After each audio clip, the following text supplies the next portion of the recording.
So off we go, got another day now, 100k, flat, fairly fast I hope. Wind doesn't seem too bad and it's probably not going to rain, we'll see. I'm riding with a guy called Mike Callahan today, just the two of us, out on the gravel track and then back up the coast. So out like Strade Bianchi and back like San Remo, and we should have a decent tailwind on the way back and nothing too dramatic on the way out. This is the last of the sort of easy days really, because from now until the rest day on Monday, I've got a long ride tomorrow, so 136k, second longest ride of the tour tomorrow, and then straight after we finish that tomorrow, we're off to Brecon to do 2 days over there, and they're going to start being the tough days, so we'll see how we get on. I'm sure it'll be absolutely fine. Legs feel good, I feel good, I'm just tired.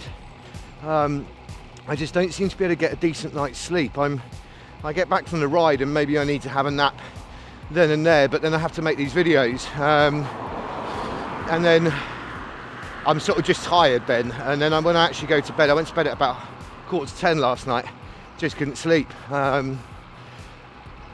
Yeah, I'm not quite sure what it is, so, but I did get a night's sleep through the night last night, which is nice, because that haven't had a sleep through the night for a while. Anyway, I'm rabbiting now.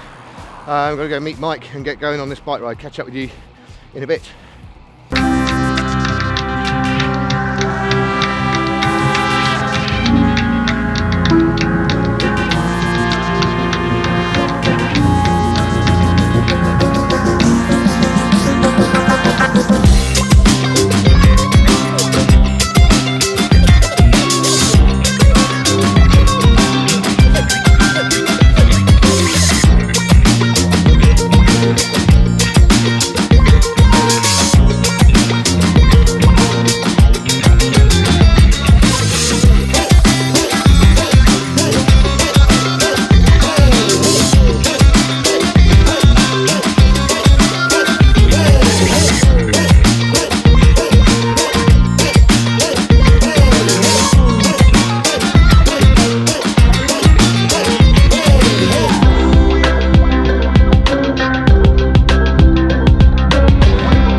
So that's 100k done, 4 hours, nice and easy. I thought this would be the last easy day really before it starts to ramp up a little bit. We've got 136 kilometers tomorrow, so probably the second longest stage, second longest stage of the entire Grand Tour tomorrow.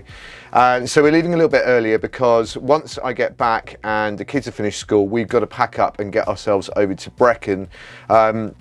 Quite west over in the Beacons actually, for where we're going to base ourselves until the middle of next week. So quite a lot to do this evening. The bike's going to need a good clean because of all the mud and everything that we rode through today, which was unexpected.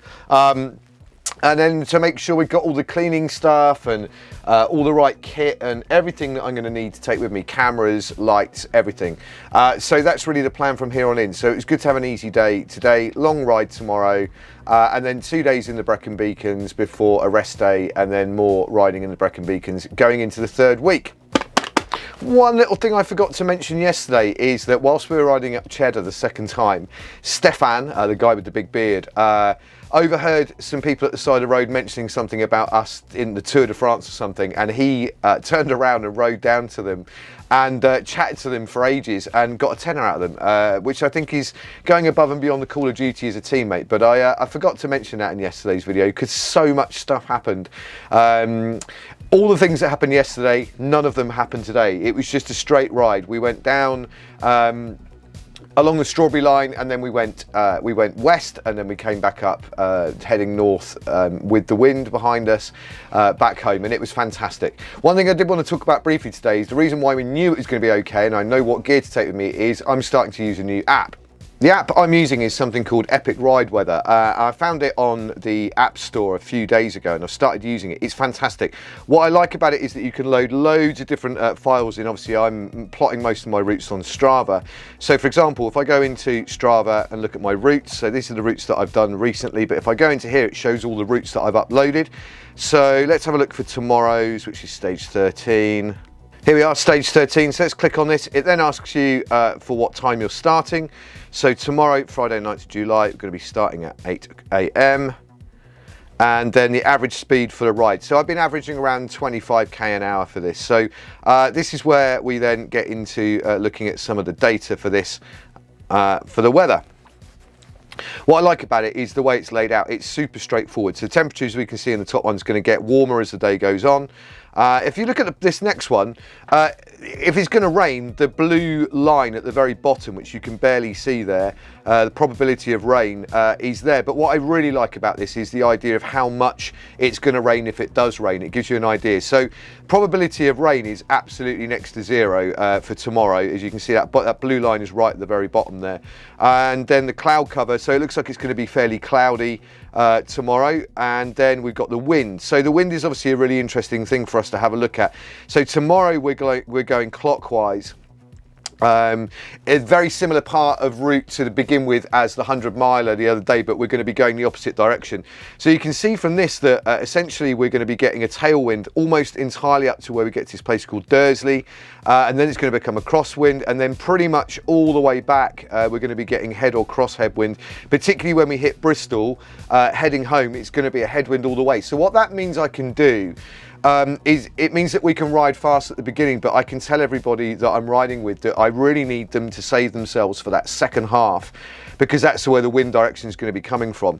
I don't think particularly going to be strong winds tomorrow, but we've got that second gauge here. It tells us, well, kilometers an hour. It's going to be around about, well, it's pretty light at the beginning, so actually not much tailwind to begin with, and then it builds in the second half, actually. If you follow the blue line, that's the constant kilometers per hour. But it's only around 10 to 12 kilometers an hour at its worst, which isn't really that strong. But I've got two people riding with me tomorrow, Mark and Ian. I don't know Mark at all. He stepped in to help out with Tim Pocock, who broke his collarbone in training, and Ian was the person who did his knee in when we were supposed to do the 100 miler. He's stepping in to help out tomorrow. So I will make sure that they have enough strength left for the second half. But I have to say, I have really been digging using this app since I started using it 3 or 4 days ago. I just like how simple it is. I do use another, particularly for time trialing, I use something called Windsock, my Windsock app, which is fantastic, but the detail, the information I actually find quite difficult to get my head around.